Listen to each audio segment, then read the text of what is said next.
I'm joined now by Joshua Walker, Director of Global Programs with the consulting firm APCO Worldwide and a Transatlantic Fellow with the German Marshall Fund. Welcome back to this show. Thanks for having me.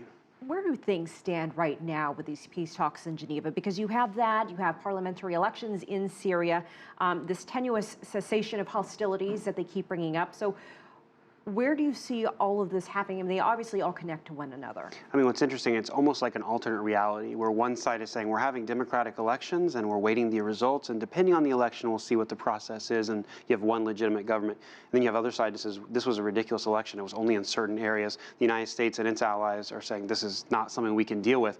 Either way, whether you come at it from the government side or the opposition side, it does breathe new life into what's moving forward, because clearly the fighting on the ground is not working. The ceasefire seems to be holding, but it's tenuous. It could very easily denigrate back into warfare. The problem is there does not seem to be a political compromise on the table right now. The only way to move forward is for Bashar al-Assad to step down. Can that be staged over a period of time? Opposition says we can't talk to him until you get rid of this guy. We'll see what happens in Geneva. The UN is directly involved. We'll see what the world powers come up with. Really, this comes down to what is the Russia and the Iranian side willing to give up? What is the American and opposition side willing to give in exchange? And obviously the negotiators have gotten this far. So what do you think people should look for when we're watching these talks happen in Geneva? You know, I think what actually is more interesting to watch is not what's said, but what's not said, and reading between the lines. In this part of the world in particular, understand the regional context, understand the global implications. You know, sometimes a crisis which pops up in a moment, they're all connected, as you said. So what's happening in Ukraine, what's happening with the Russian airplane today over the American ship, those are all connected because there's a larger struggle going on here in terms of Russia supporting Syria and the United States desperately trying to find a way to end the fighting and to try to figure out a way to bring in regional players, whether it's Turkey or Iran or Saudi Arabia, into being part of the solution instead of being part of the problem. Well, with so many players involved, which country or which party is in the best position to lead or take the lead in trying to get somewhere? So this is what's so interesting. At the beginning of the conflict, it seemed like the opposition forces were in the ascendancy. They were going to be clearly able to remove Assad. Now it seems like Russia, Iran, and the Assad coalition on the ground have been making military progress. We're not hearing as much about the fight against ISIS and about the Kurdish parts of Syria. We're hearing a lot more about Damascus and Aleppo being able to assert government control. The fact that they even had an election is significant in and of itself. And so I think when it comes to who's in the upper hand on the military side, I think we have to admit the government side is, not because they have a stronger preponderance of force, there's a lack of political will internationally to do anything about it. And I think the question is, until that changes, until there's an overwhelming swelling on the U.S. and other allied side to do something, we're stuck in a stalemate for the time being. And let's turn back to those elections in just a moment. We mentioned they were taking place in areas that the government controls, but where do they go now? What happens once these elections wrap up? You had mentioned some numbers that have come in already.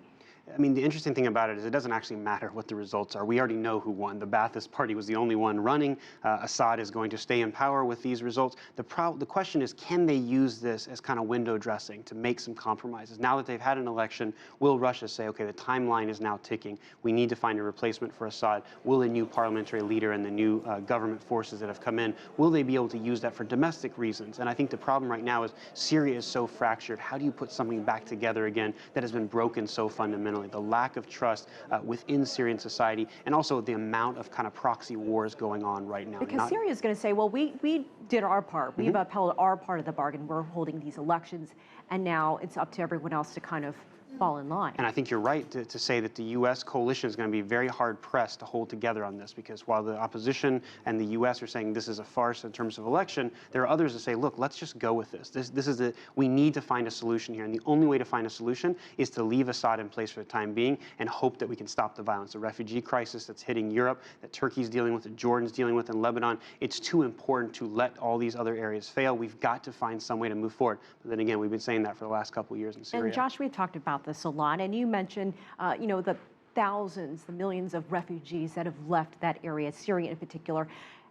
Is there a point down the line where you can see them returning back to their home country? And what would it take? Yeah, so that's the hope. And when you talk to people in Turkey that has the largest number of refugees, over 3 million at this point in time, Lebanon 1 million, Jordan 1 million, that's the hope. It's clear that they can't all come to Europe, they can't all come to the United States, certainly in our election season. The hope is to train them and to give them an education. We've lost an entire generation of Syria. That country is not going to be able to be put back together except if Syrians come together. And the resiliency that we see in the refugee camps camps and the way in which the international community is supporting in very small ways, but not enough in terms of what we need to be doing to kind of allow these Syrian children to come back and to come back to these homes that have been completely destroyed. There's no way you can do that without both a military cessation of activities and also political compromise. So I really do think it comes down to entrepreneurship and education, which is where a lot of U.S. government policy currently is focusing. And can that country even rebuild with most of its population gone? Or how can they have elections when there aren't people to vote? And I think this is something we've been watching in Iraq for a while. It's not a hopeful story, but there is a precedent, I think, particularly given that Syria, for all of its problems, there is a feeling in terms of the different refugee populations that they do want to go home. And that's what's different. They're not leaving and saying we're never coming back. They desperately want to go back to their homes. They love their country, but they can't stand the government that's currently there. That government needs to be changed. And whatever character that government takes, whether it's partly opposition and partly Assad's forces, they need to come together to be able to bring these different disparate groups together. All right, Josh Walker, we always appreciate your time. Thank you so much for joining us here. Thanks for having me as always.